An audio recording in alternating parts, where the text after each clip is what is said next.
نحمده ونصلي على رسوله الكريم أما بعد أعوذ بالله من الشيطان الرجيم بسم الله الرحمن الرحيم آمن الرسول بما أنزل إليه من ربه والمؤمنون كل آمن بالله وملائكته وكتبه ورسله لا نفرق بين أحد من رسله وقالوا سمعنا وأطعنا غفرانك ربنا وإليك المصير صدق الله العظيم رب اشرح لي صدري ويسر لي أمري واحلل عقدة من لساني يفقه قولي اللهم ثبتنا عند الموت بلا إله إلا الله اللهم وفقنا لما تحب وترضى آمين يا رب العالمين السلام علیکم ورحمۃ اللہ وبرکاتہ۔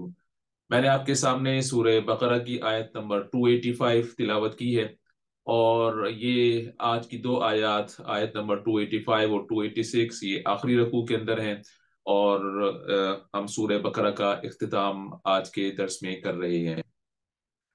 قرآن مجید کا سارا حصہ چاہے مکی ہو یا مدنی ہو، وہ نبی کریم صلی اللہ علیہ وسلم کو مکہ اور مدینہ میں عطا ہوا، جبکہ یہ دو آیات جن کا آج ہم مطالعہ کر رہے ہیں یہ معراج کے سفر میں ساتوں آسمان پر سے اوپر نبی کریم صلی اللہ علیہ وسلم کو عطا ہوئی۔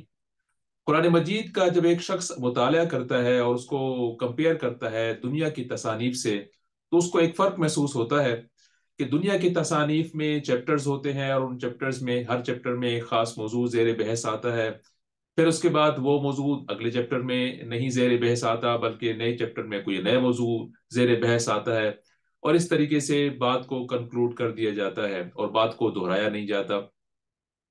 قرآن مجید کی صورتحال یہ ہے کہ اس میں آیات بار بار آتی ہیں ایک ہی موضوع کے حوالے سے، اور ان کو بار بار مختلف انداز سے مختلف پیرایوں سے اس کو بار بار بیان کیا جاتا ہے۔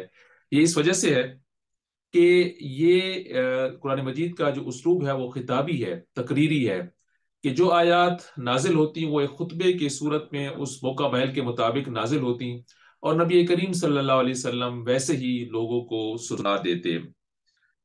تقریر کا ایک پہلو، خطبے کا ایک پہلو یہ ہوتا ہے کہ اس کا آغاز جاندار ہوتا ہے، پھر موضوع پر بحث کی جاتی ہے، اور پھر اس کا اختتام ہوتا ہے، اور اختتام میں بات کو سمیٹا جاتا ہے۔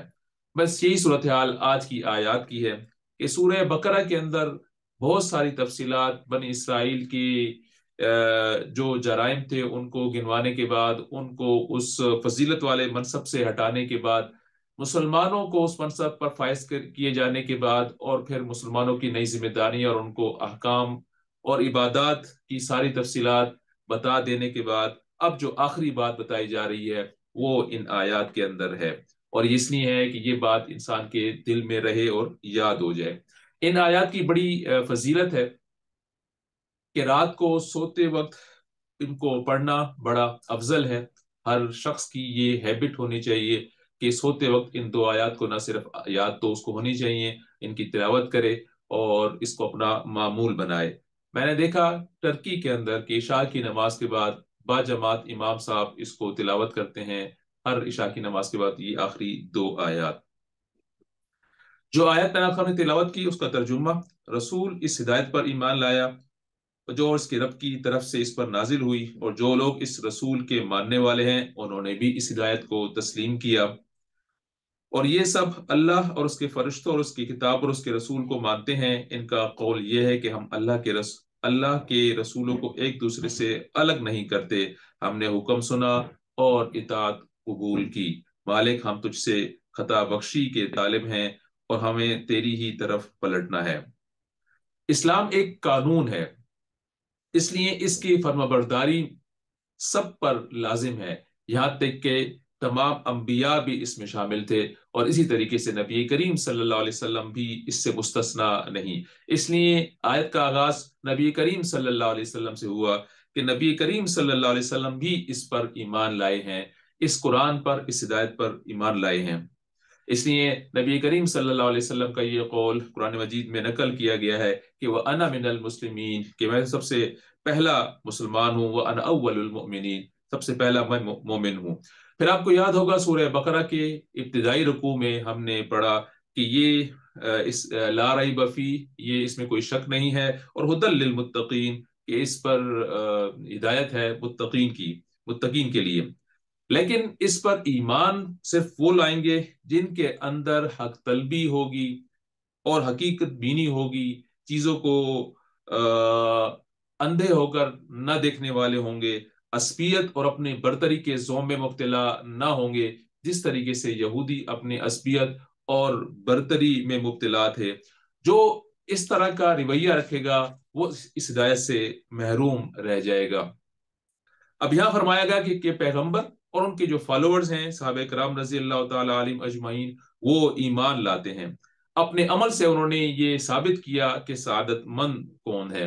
اور پھر آیت کے اگلے حصے میں ایمانیات کا اجمالاً ذکر کر دیا گیا کہ ایمان ضروری ہے اللہ پر، فرشتوں پر، کتابوں پر، رسولوں پر۔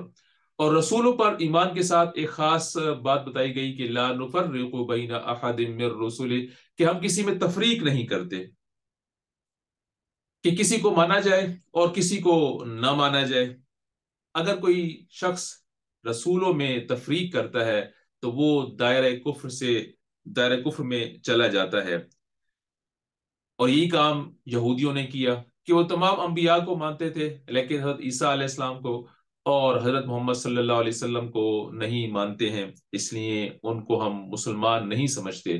اسی طریقے سے عیسائی حضرت عیسیٰ علیہ السلام حضرت محمد صلی اللہ علیہ وسلم کے سوا سب کو مانتے ہیں اور تفریق کرتے ہیں، اس لیے ایک کا انکار سب کے انکار کے برابر ہے۔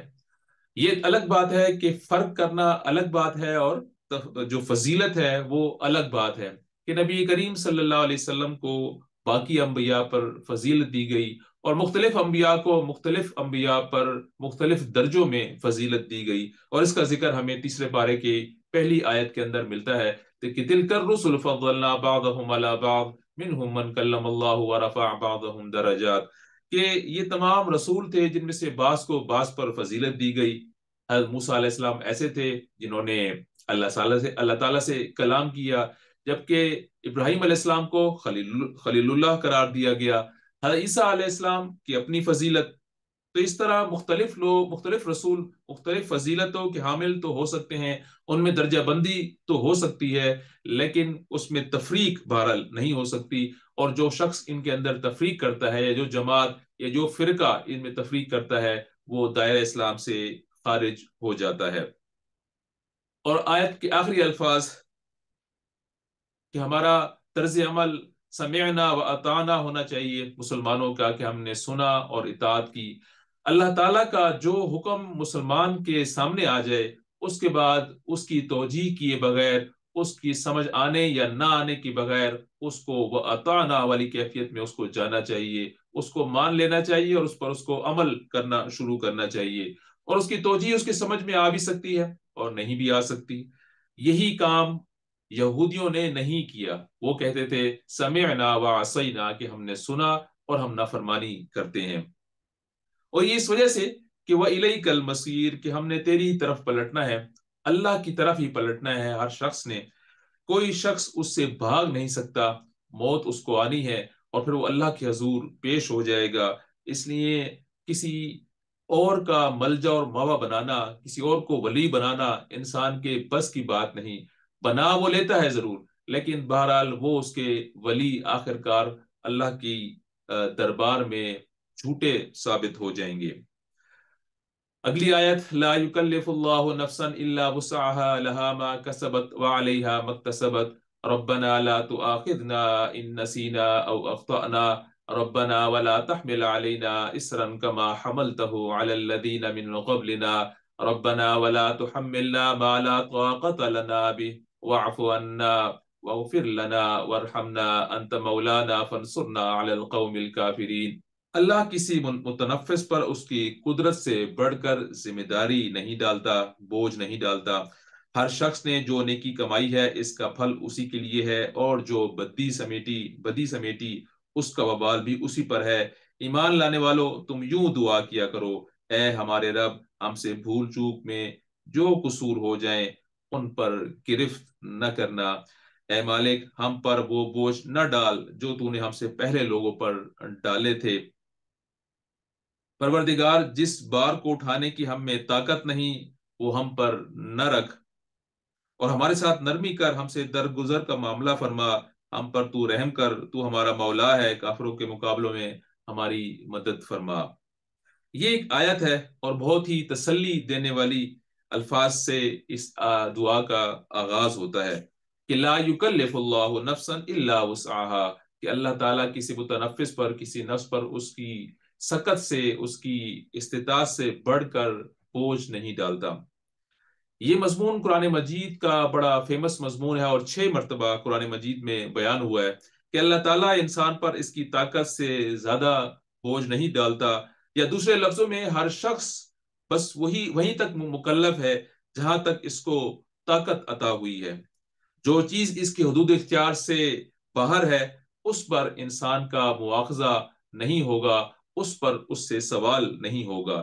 اس لیے آپ نے محسوس کیا ہوگا کہ شریعت بھی اس بات کا لحاظ رکھتی ہے، احکام و قوانین دیتے وقت، اور رخصتیں دیتی ہے، جیسے کہ نماز کی ادائیگی میں بیماری ہو یا سفر ہو تو نماز کی کیفیت بدل جاتی ہے، اسی طریقے سے روزہ ہے تو اس بیماری میں روزے کی کیفیت اور سفر میں روزے کی کیفیت انسان کو ریلیکس کرتی ہے شریعت محمدی۔ اس طرح آخرت میں انسان کے ساتھ حساب و کتاب بھی ایبسولوٹ نہیں، ایبسولوٹ کی فارم میں نہیں، بلکہ یہ ریلیٹو ہے۔ کسی دوست نے مجھ سے بڑا اچھا سوال کیا پچھلے دنوں کہ قیامت میں جو مارکنگ ہے یہ ہر شخص کی، وہ ریلیٹو ہے یا ایبسولوٹ ہے؟ تو مارکنگ تو ریلیٹو ہے، لیکن یہ ریلیٹو دوسروں کے ریفرنس سے نہیں ہے۔ جیسے کہ دنیا میں ہوتا ہے کہ بچوں کو اگر گریڈ کیا جاتا ہے ایک کلاس میں، تو جو سب سے بہتر بچہ ہوتا ہے اس کے حساب سے باقی سب کو مارک کر دیا جاتا ہے، تو ریلیٹو مارکنگ کر دی جاتی ہے سب سے بہتر والے کو اوپر رکھ کر۔ جبکہ قیامت میں ریلیٹو مارکنگ تو ہے، لیکن اس کے اپنے پیکج کے حساب سے ہے کہ جو کچھ اس انسان کو خود دیا گیا تھا، اس کی صحت کے اعتبار سے، اس کی صلاحیتوں کے اعتبار سے، مال و اولاد کے اعتبار سے، اور ماحول کے اعتبار سے، جو کچھ اس کا اپنا پیکج تھا اس کے حساب سے اس کا حساب و کتاب اور مواخذہ ہوگا۔ اس لیے زیادہ دولت والے کا حساب لمبا چوڑا ہوگا اور نادار کا حساب بہت چھوٹا ہوگا مال کے اعتبار سے۔ زیادہ سمجھ بوجھ والے کا حساب مشکل ہوگا، جبکہ کم سمجھ بوجھ والے کا حساب کم تر ہوگا۔ اس طرح ریلیٹو مارکنگ اس حساب سے ہے کہ جس حساب سے اس کو دنیا دی گئی، اور یہ بات انصاف کے تقاضوں کے عین مطابق معلوم ہوتی ہے۔ اور پھر یہ کہ قیامت میں تو ہر شخص نے انفرادی پیش ہونا ہے، جیسے کہ سورہ طٰہٰ کی ہم آیت کو بارہا سن چکے ہیں کہ وَكُلُّهُمْ آتِيهِ يَوْمَ الْقِيَامَةِ فَرْدًا، کہ ان میں سے ہر شخص قیامت کے دن فردن فردن پیش ہوگا۔ اس لیے ریلیٹو مارکنگ تو ہوگی، لیکن دوسرے کا ریفرنس نہ ہوگا کہ دوسرے نے کیا کیا، بلکہ انسان کا جو معاملہ ہے وہ تو اس کے اپنے حساب سے ہے کہ اس نے خود کیا عمل کیا اور کتنا اس کو اللہ تعالیٰ نے استطاعت عطا کی تھی۔ سورہ طلاق میں اسی وسعت کے کانسیپٹ کو مزید ان الفاظ کے اندر بیان کیا گیا کہ لا یکلف اللہ نفسا الا ما آتاہا، کہ کوئی اللہ تعالیٰ اس کو مکلف نہیں بناتا الا یہ جو اس کو دیا ہے۔ اب جو انسان کو دیا گیا ہے اس میں تو سب کچھ شامل ہے، اس کی صلاحیتیں ہیں، اس کا مال و اولاد ہے، اس کا ماحول ہے۔ سائیکالوجی کہتی ہے کہ 2 فیکٹرز انسان کی شخصیت کو سب سے زیادہ متاثر کرتے ہیں، اور اس میں سے سب سے پہلا انہیریٹنس ہے، کہ انسان کو موروثیت میں بہت کچھ ملتا ہے، کریکٹرسٹک ملتی ہیں اس کو مال و اولاد کے علاوہ۔ اس کو جو صلاحیتیں ہیں، جو سوچنے سمجھنے کی، اور جو خامیاں اور خوبیاں ہیں، وہ بھی اس کو انہیریٹنس سے ہی ملتی ہیں۔ اور دوسری بڑی چیز جو انسان کی شخصیت کو متاثر کرتی ہے وہ انسان کا ماحول ہے۔ ان دونوں کو اگر ملا لیا جائے کہ انسان کی جو انہیریٹنس ہے اور انسان کا جو ماحول ہے، اللہ تعالیٰ نے ہر ایک کو یہ مختلف انداز میں عطا کیا ہے، اور اسی کو قرآن مجید نے شاکلہ سے تعبیر کیا ہے۔ سورہ بنی اسرائیل کے اندر آتا ہے کہ قُلْ كُلٌّ يَعْمَلُ عَلَىٰ شَاكِلَتِهِ، کہ کہہ دیجئے کہ ہر شخص عمل کرتا ہے اپنی شاکلہ کے مطابق، اپنی انہیریٹنس جو کچھ اس کو دیا گیا اور پھر جو اس کا ماحول ہے اس کے مطابق وہ عمل کرتا ہے. اس لیے اللہ تعالیٰ اس شاکلہ کو قیامت کے دن بھی ملحوظ رکھے گا، قیامت کے حساب و کتاب میں، مواخذے کے اندر. اور یہ بہت ہی حوصلہ افزا بات ہے ہم جیسے کمزور مسلمانوں کے لیے، اس لیے کہ جو محاسبہ صحابہ کرام رضی اللہ تعالی علیہم اجمعین کا ہوگا وہ ہمارا بہرحال نہیں ہوگا. حدیث میں آتا ہے کہ نبی کریم صلی اللہ علیہ وسلم نے فرمایا، جس کا مفہوم ہے کہ صحابہ کے دین کے 10 حصوں میں سے اگر 9 حصوں پر عمل کریں گے اور ایک حصے پر عمل نہ کریں گے تو ان سے ایک حصے کے بارے میں مواخذہ ہوگا، اس لیے کہ وہ نبی کریم صلی اللہ علیہ وسلم کی تربیت میں پرورش اور گرو کر رہے تھے. نبی کریم صلی اللہ علیہ وسلم کو اپنے سامنے پاتے اور اللہ کے احکامات ڈائریکٹلی ان کو ملا کرتے تھے. لیکن ایک وقت آئے گا جب ایک مسلمان 10 میں سے ایک حصے پر عمل کرے گا اور یہ اس کی نجات کے لیے کافی ہوگا. اس لیے کہ حالات اتنے مخالف ہوں گے کہ ایک حصے پر عمل کرنے کے لیے بھی انسان کو بہت زیادہ کوشش کرنی پڑے گی، ریزیلینس شو کرنی پڑے گی اور بڑا پہاڑ جیسا حوصلہ چاہیے ہوگا. اور اسی سے یہ بات بھی نکلتی ہے کہ شاکلہ کے علاوہ انسان جو کچھ اس کو ملتا ہے وہ انسان کو اس کی کوشش کے مطابق ملتا ہے. انسان کے ذمے بہرحال کوشش ہے. اس دنیا میں ہم دیکھتے ہیں کہ یہ دنیا ریزلٹ اورینٹڈ ہے، نتیجہ کی بنیاد پر یہاں فیصلے ہوتے ہیں اور کسی شخص کی کوئی کوشش کو نہیں دیکھا جاتا کہ انسان نے کوشش زیادہ کی ہے یا کم کی ہے. اگر کوشش زیادہ بھی ہے اور اس کا نتیجہ کوئی برآمد نہیں ہوتا تو وہ ساری کوشش رائے گاہ ہے دنیا کی نظر میں. لیکن اللہ تعالیٰ کے ہاں قانون ہی ڈفرینٹ ہے کہ کوشش کی بنیاد پر سارا کا سارا حساب کتاب ہے. اگر نتیجہ نہیں بھی نکلتا، کیونکہ نتیجے تو بہرحال اللہ تعالیٰ کے ہاتھ میں ہے، اس لیے جو شخص کوشش کرتا ہے کوشش کے درجے میں اس کو ریوارڈ دیا جائے گا، چاہے وہ دنیا میں کامیاب ہوا یا نہ ہوا. اور اسی چیز کو سورہ نجم میں ان الفاظ کے اندر بیان کیا گیا کہ وَأَلَّيْسَ لِلْإِنسَانِ إِلَّا مَا سَعَىٰ، کہ انسان کے ذمہ تو کوشش ہی کرنا ہے. دعا کے آخری الفاظ جو آتے ہیں اس میں آتا ہے کہ ان نسینا او اخطانا، کہ اللہ تعالیٰ ہمارے گناہوں کو، ہماری لغزشوں کو معاف فرما دے جو ہم بھول جائیں. اللہ تعالیٰ کو اپنی نگاہوں میں، اپنے ذہن میں نہ رکھیں اور کوئی بھول چوک کریں. اور چوک وہاں ہوتی ہے کہ انسان کوشش تو کرتا ہے لیکن پوری طریقے سے نہیں کر پاتا. جیسے کوئی شخص نماز پڑھتا ہے اور نماز میں خیالات آتے ہیں یا نماز کو ٹھیک طریقے سے ادا نہیں کرتا، نماز کو ٹھیک وقت پر ادا نہیں کر پاتا، لیکن کوشش کرتا ہے، نماز ادا کرتا ہے، تو یہ تو اخطانا کے آ گئی کہ جو خطا ہو گئی. جبکہ کچھ چیز ایسی بھی ہوتی ہیں کہ انسان بھول جاتا ہے، اس کو ادا ہی نہیں کر پاتا. تو دعا میں آیا ان نسینا او اخطانا، دونوں کو اللہ تعالیٰ ہمارے لیے معاف فرما دے کہ ہم توبہ کرتے ہیں، اصلاح کرتے ہیں، پھر ہم پلٹتے ہیں. اور یہی انسان کا طرز عمل ہونا چاہیے اور اللہ تعالیٰ کو بار بار پلٹنا انتہائی محبوب ہے. پھر 2 الفاظ آئے حملنا اور اسر کا. دونوں بوجھ کے لیے استعمال ہوتے ہیں، لیکن حمل وہ بوجھ کہلاتا ہے جس کو انسان لے کر چل سکے، جبکہ اسر وہ بوجھ ہوتا ہے جس کو لے کر انسان نہ چل سکے. اس لیے آیت میں آیا کہ ربنا ولا تحملنا اسرا کما حملتہ، کہ اے ہمارے رب ہم پر وہ بوجھ نہ ڈال جو ہماری کمر توڑ کر رکھ دے اور ہم جس کو اٹھا نہ سکیں. یہ اللہ تعالیٰ کی بڑی فضیلت ہے اور اللہ تعالیٰ کی بڑی بلیسنگ ہے مسلمانوں پر اور اس امت محمدی پر، کہ اس امت محمدی کے جو قوانین ہیں وہ اللہ تعالیٰ نے گزشتہ امتوں کے مقابلے میں نرم بنائے ہیں.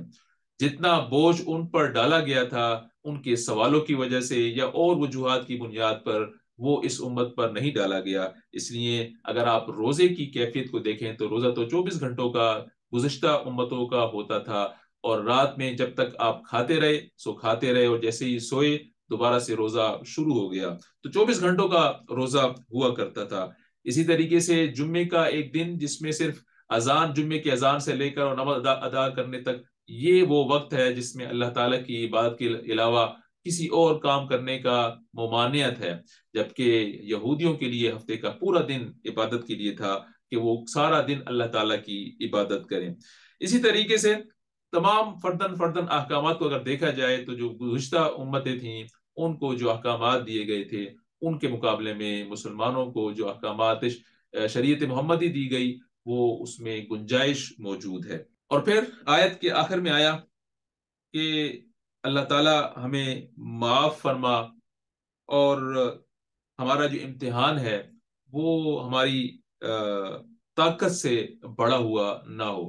یہ بھی حقیقت ہے کہ جو شخص یا جو پرسنالٹی جس بڑے درجے کی ہوگی اتنا ہی بڑا امتحان ہوگا، اور جو جتنے کم درجے کا ہوگا اس کا امتحان بھی اسی کم درجے کا ہوگا۔ اس لیے حضرت ابراہیم علیہ السلام کی مثال ہمارے سامنے ہے کہ پوری زندگی انہوں نے امتحانات دیے اللہ تعالیٰ کے حضور، اور ان امتحانات میں کامیاب ہوئے اور بڑا درجہ پایا۔ لیکن ایک عام شخص جس کا کوئی زیادہ درجہ نہ ہو تو اس کا جو امتحان ہے وہ بھی کم درجے کا ہے۔ اور پھر آیت کے آخر میں وَاعْفُ عَنَّا، کہ اے اللہ تعالیٰ ہمیں معاف فرما، ہم گناہ کرتے ہیں، ہمیں ہماری فوری پکڑ نہ فرما بلکہ درگزر فرما، اور ہمیں یہ اس بات کی توفیق دے کہ ہم گناہ کر کر دوبارہ پلٹنے والے ہوں۔ ورنہ تو گزشتہ امتوں میں جب وہ کوئی غلطی کرتے تھے اور زیادہ ان کو مہلت نہ مل پاتی تھی اور ان کی پکڑ کر لی جاتی تھی۔ پھر وغفر لنا، کہ ہماری مغفرت فرما۔ غفرہ کے لفظی معنی ڈھانپ لینے کے ہوتے ہیں، کہ پردہ پوشی فرما دے ہمیں اپنی رحمت سے، اور ہمارے گناہوں کو معاف فرما دے۔ اور پھر یہ کہ اللہ تعالیٰ ہی انت مولانا، ہمارا مولا ہے،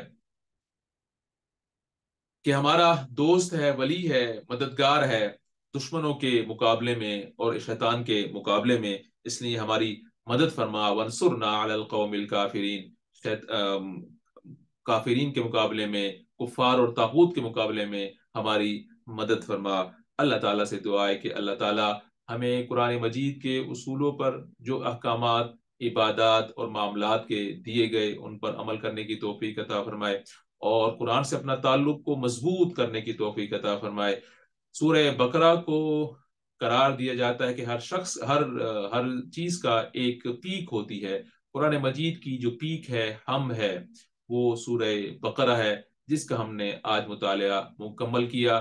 اللہ تعالی ہمارے اس کوشش کو، ہمارے سننے کو، ہمارے بولنے کو قبول فرمائے، اور ہمیں اس پر جو احکامات اس کے اندر آئے ان پر عمل کرنے کی توفیق عطا فرمائے۔ سبحانک اللہم و بحمدک، اشہد ان لا الہ الا انت، استغفرک و اتوب الیک۔